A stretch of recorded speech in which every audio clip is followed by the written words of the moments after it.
예수님이 승천하시다. 그분의 놀라운 승천 전날 밤에 나는 예수님이 성모님과 11사도와 함께 최후의 만찬집 내부 홀에 계신 것을 보았습니다. 제자들과 거룩한 여인들은 측면에 있는 다른 홀에서 기도하고 있었습니다. 만찬실에는 불이 켜진 등불 아래에 성찬 테이블이 놓여 있었고 그 위에는 파스카빵과 잔이 놓여 있었습니다. 사도들은 예복을 입고 있었습니다. 성모 마리아는 예수님이 제자들의 발을 씻었던 거룩한 목요일처럼 빵과 포도주를 축성하시는 예수님의 맞은편에 계셨습니다. 나는 성체가 빛나는 형체로 사도들의 입으로 들어가는 것을 보았고 예수님이 포도주를 축성하시자 그분의 말씀이 붉은 빛의 흐름처럼 잔으로 들어가는 것을 보았습니다. 아침이 되자 평소와 같이 등불 아래에서 엄숙하게 기도가 낭송되었고 예수님은 다시 베드로에게 다른 사람들에 대한 관할권을 부여하시며 내가 전에 말한 망토를 다시 그에게 입히시면서 티베리아스 호숫가 언덕에서 말씀하신 것을 반복하셨습니다. 네, 여기서 참고로 사도와 제자라는 단어가 자주 등장하는데요. 사도는 예수님께서 직접 선택하신 제자들, 즉 11명의 제자를 의미하고요. 그 외에 부름을 받은 다른 예수님을 따르는 자들은 제자라는 단어를 사용했습니다. 참고로 저의 설명이었습니다. 그분은 또한 세례와 물의 축복에 대해서도 몇 가지를 가르치셨습니다. 아침 기도와 이 가르침 동안 나는 가장 신뢰하는 17명의 제자들이 홀에서 성모님 뒤에 서 있는 것을 보았습니다. 집을 떠나시기 전 예수님은 사도들과 제자들에게 성모 마리아를 그들의 어머니이시며 그들의 중재자, 그들의 옹호자로 세우셨습니다. 그리고 성모님이 베드로와 그 외 모든 사람들을 축복하시자 그들은 엎드려 절을 했습니다. 날이 밝자 예수님은 11 제자와 함께 최후의 만찬집에서 나가셨습니다. 성모님도 가까이서 그들을 따라가셨고 제자들도 약간의 거리를 두고 따라갔습니다. 그들은 모든 것이 고요하고 아직 주민들이 잠들어 있는 예루살렘의 거리를 지나갔습니다. 전날 저녁에는 그분은 자신을 따르는 자들에게 훨씬 더 동정심을 가지고 말씀하신 것처럼 보였지만 이제 주님은 매 순간마다 더욱 진지해지셨고 그분의 말씀과 행동은 더욱 빨라졌습니다. 나는 그들이 가는 길이 종려주일 행렬의 길인 것을 인식했습니다. 나는 예수님께서 그들이 약속의 성취에 대해 생생히 이해할 수 있는 가르침과 훈계로 그들에게 영감을 주기 위해 순환 중에 그분이 밟으신 모든 길을 그들과 함께 가시는 것을 보았습니다. 그분은 순환의 어떤 사건이 있었던 모든 곳에서 잠시 멈추시고 그들에게 예언자들의 말씀과 약속의 성취에 대해 가르치시며 그 장소와의 상징적 관계에 대해 설명하셨습니다. 갈바리 언덕으로 통하는 성문 바로 앞에서 그들은 길을 벗어나 나무 그늘이 좋은 아름다운 곳으로 향했는데 이곳은 예루살렘 주변에 있는 여러 기도 장소 중 하나였습니다. 예수님께서는 이곳에서 잠시 멈추시며 작은 무리를 가르치시고 위로하셨는데 그 사이에 날이 밝았습니다. 그러자 그들은 마음이 가벼워졌고 예수님께서 여전히 그들과 함께 계실 것이라고 생각하기 시작했습니다. 새로운 무리의 신자들이 도착했지만 나는 그들 중에 여인을 보지 못했습니다. 예수님은 다시 갈보리 언덕과 거룩한 무덤으로 이어지는 길을 가셨습니다. 하지만 그분은 똑바로 그곳으로 향해 가지 않으시고 돌아서 올리브 산으로 가셨습니다. 예수님은 길고 아름다운 풀로 뒤덮인 매우 시원하고 아름다운 곳에서 군중과 함께 잠시 멈추었습니다. 이제 예수님을 둘러싸고 있는 무리가 너무 많아 더 이상 셀 수가 없었습니다. 예수님은 마치 긴 설교를 마치면서 결론을 내리는 사람처럼 아주 오랫동안 그들에게 말씀하셨습니다. 청중들은 이별의 시간이 가까웠다는 것을 인식했지만 아직 그 시간이 이렇게 짧을 줄은 몰랐습니다. 해는 이미 지평선 위에 높이 떠올라 있었습니다. 내가 그것을 제대로 표현했는지 모르겠습니다. 왜냐하면 그 나라에서는 태양이 여기만큼 높지 않은 것 같았기 때문입니다. 예수님과 그분을 따르는 사람들은 여기에서 충분히 1시간은 머물렀습니다.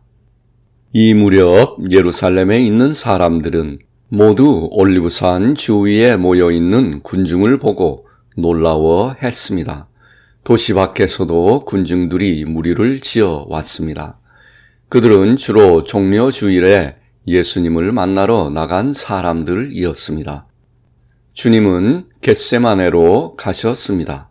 그리고 올리브 동산에서 언덕의 정상을 향해 가셨습니다.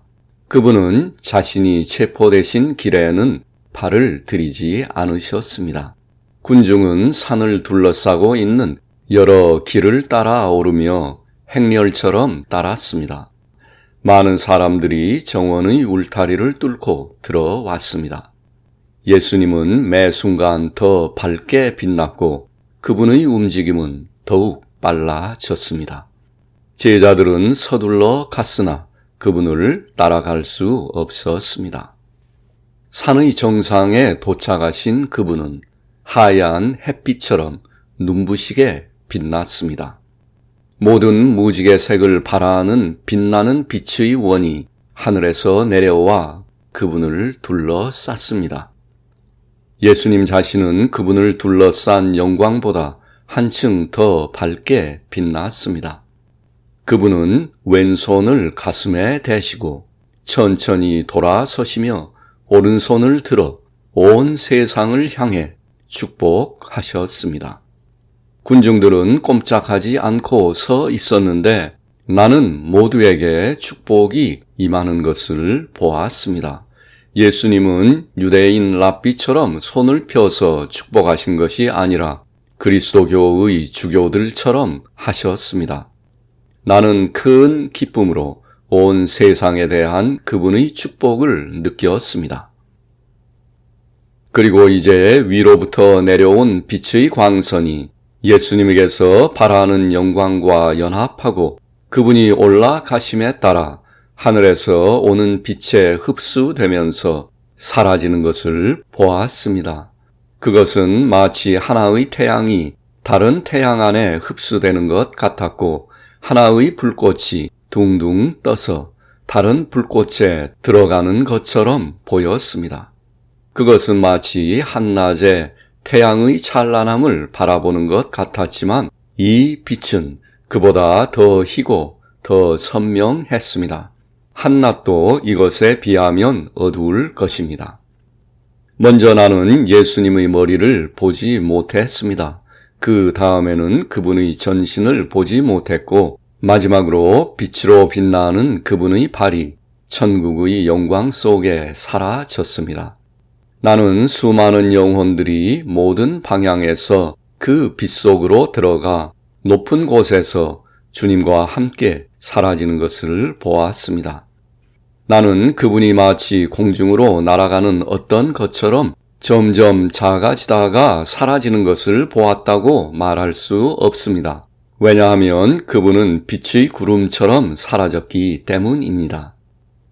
그 구름으로부터 이슬과 같은 어떤 것이 마치 빛의 소낙비와 같이 아래에 있는 모든 것 위에 쏟아졌는데 그들은 더 이상 그 찬란함을 견딜 수 없어 놀라움과 공포에 사로잡혔습니다. 예수님과 가장 가까운 곳에 있던 사도들과 제자들은 눈부신 섬광으로 인해 눈을 낮추어야 했고 많은 사람들이 얼굴을 땅에 대고 엎드렸습니다. 성모 마리아께서는 그들 뒤에 가까이 서서 고요히 바라보고 계셨습니다. 잠시 후 그 찬란함이 줄어들기 시작했을 때 온 회중은 여러 가지 감정에 흔들려 말을 잊은 채 깊은 침묵 속에서 눈을 고정하고 위를 바라보았는데 그 빛은 오랫동안 계속해서 보였고 나는 이 빛 속에서 두 명의 형체가 나타나는 것을 보았습니다. 그들은 처음에는 작아 보였지만 그들이 내려올수록 점점 커지는 것 같았습니다. 그들은 긴 흰색 옷을 입고 있었으며 각각 한 손에 지팡이를 들고 있었습니다. 그들은 선지자처럼 보였는데 그들이 군중에게 말하자 그들의 목소리가 나팔 소리와 같이 크고 분명하게 울려 퍼졌습니다. 예루살렘에서도 분명히 들을 수 있을 것 같았습니다. 그들은 아무 움직임이 없이 완벽하게 멈춰 서서 말했습니다. 갈릴리 사람들아, 너희는 어찌하여 서서 하늘을 바라보느냐? 너희 가운데 천국으로 올라가신 이 예수는 너희가 본 그대로 오시리라. 이 말 후에 그들은 사라졌습니다. 그 빛은 조금 더 오래 머문 후 밤의 어둠이 오기 전에 사라지는 낮처럼 사라졌습니다. 제자들은 이제 자신들에게 어떤 일이 일어났는지 깨닫고 정신이 나간 것 같았습니다. 주님이 그들을 떠나 하늘 아버지께로 가셨습니다. 많은 사람들이 슬프고 놀라 땅에 쓰러졌습니다. 눈부신 광채가 완전히 사라지자 그들은 다시 일어났고 다른 사람들이 그들 주위에 모였습니다. 성모님께서 앞으로 나오셨고 그들은 한참 동안 서서 위를 바라보며 말을 나누고 자신들을 회복했습니다. 마침내 사도들과 제자들은 최후의 만찬 집으로 돌아갔고 성모님도 그 뒤를 따랐습니다. 어떤 이들은 위로받기를 거부하는 어린아이처럼 울고 있었고 어떤 이들은 생각에 잠겨 있었습니다. 예수님께서 승천하신 올리브산 정상에는 평평한 반석이 있었는데 그분은 무리에게 축복하시고 빛의 구름에 들림받기 전에 그 위에 서서 말씀하셨습니다. 그분의 발자국이 그 돌에 새겨졌고 또 성모님의 손자국 하나도 새겨졌습니다. 군중들이 완전히 흩어진 것은 정오가 넘은 시간이었습니다. 사도들과 제자들은 이제 홀로 남겨졌다고 느꼈습니다. 그들은 처음에는 안절부절 못하는 버림받은 사람들과 같았습니다. 그러나 그들은 성모님께서 그들에게 중재자요, 어머니요, 옹호자 되신다는 예수님의 말씀을 전적으로 신뢰했습니다.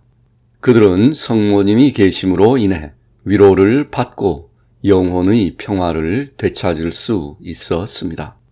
다음 날 나는 최후의 만찬 집에서 사도들이 항상 함께 있고 성모님께서도 그들과 함께 계시는 것을 보았습니다.